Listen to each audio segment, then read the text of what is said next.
semuanya, Assalamualaikum warahmatullahi wabarakatuh. Kita dari kelompok 1. Aku Malika. Aku Siti Widya Cahyani. Aku Afifah. Saya Asyifa. Aku Elisa. Saya Felix Nurifiano. Kita lagi ada di The History. Temenin kita lihat The History yuk.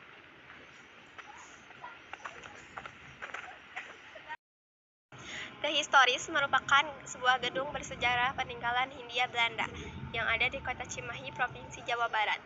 Gedung ini beralamat di Jalan Gatot Subroto No. 19, Kelurahan Baros, Kota Cimahi, dan saat ini difungsikan sebagai gedung kesenian. Gedung ini dibangun pada tahun 1895.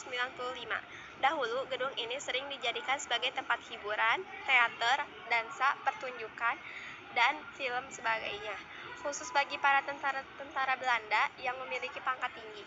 Bangunan ini telah berganti nama beberapa kali sejak masa kemerdekaan Indonesia, mulai dari Gedung Balai Prajurit, Gedung Sudirman, hingga saat ini dikenal sebagai The Historis. The Historis ini didirikan oleh pemerintah Hindia Belanda pada sekitar tahun 1886 bersamaan dengan pembangunan lembaga permasyarakatan militer Pancol atau penjara Pancol serta rumah sakit Dustira. Sebelum bernama The Historis, gedung tersebut sempat 2 kali berganti nama seiring bertukar kedudukan. Pada mulanya, gedung tersebut dikenal dengan nama Society for Officieren. Dari segi arsitektur, gedung The Historis mengadopsi gaya English Empire Style. Gaya arsitektur itu dipengaruhi oleh Gubernur Jenderal Hindia Belanda ke-36 Herman Willem Daendels. Jika dilihat pada fotonya di zaman dahulu, terdapat sebuah gazebo di depan gedung Society for Officieren. Ini yang nampaknya saat ini sudah tidak ada dan berganti menjadi hanya halaman saja.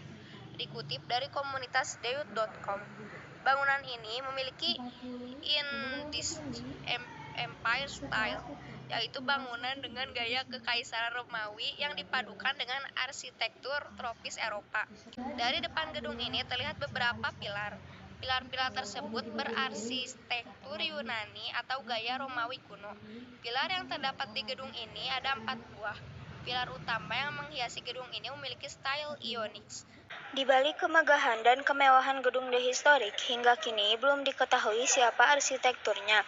Riset-riset yang dilakukan para peneliti masih berkisar dugaan-dugaan belum pada kepastian. Usai kemerdekaan, kepemilikan atas gedung The Historic berpindah dari Belanda ke Agendam 3 Siliwangi TNI AD.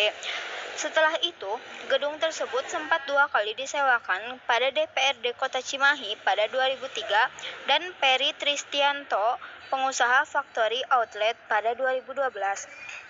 Bangunan yang berdiri di atas lahan seluas 3.700 meter persegi ini sempat difungsikan sebagai DPRD Kota Cimahi pada tahun 2001 sampai 2005 sebelum akhirnya dikosongkan dan disewakan seperti pada saat ini. Di masa kekosongannya, setelah gedung DPRD Kota Cimahi berpindah ke daerah alun-alun, The Historis ini sempat terbengkalai dan tidak terawat dengan baik hingga akhirnya pada tahun 2012 revitalisasi pun dilakukan. Setelah revitalisasi selesai, akhirnya gedung ini disewakan dan bisa digunakan untuk acara pesta seperti pernikahan dan namanya pun diubah menjadi The Historis. Gedung The Historis itu dikelola oleh Ajedam 2 Siliwangi, bukan oleh Pemkot Cimahi. Dalam konteks pemantauan dari dinas sendiri hanya dari luar, karena kita tidak punya akses kewenangan sampai ke dalam. Tapi kita diberi kemudahan untuk menggunakannya, ucap Kepala Bidang Kebudayaan dan Pariwisata Kota Cimahi, Ero Kusnadi. Nah, itu dia sedikit informasi tentang The Historis. Kalau kalian penasaran, bisa datang langsung ke The Historis. Makasih udah lihat video kita. Wassalamualaikum warahmatullahi wabarakatuh. Bye-bye. Dua, tiga.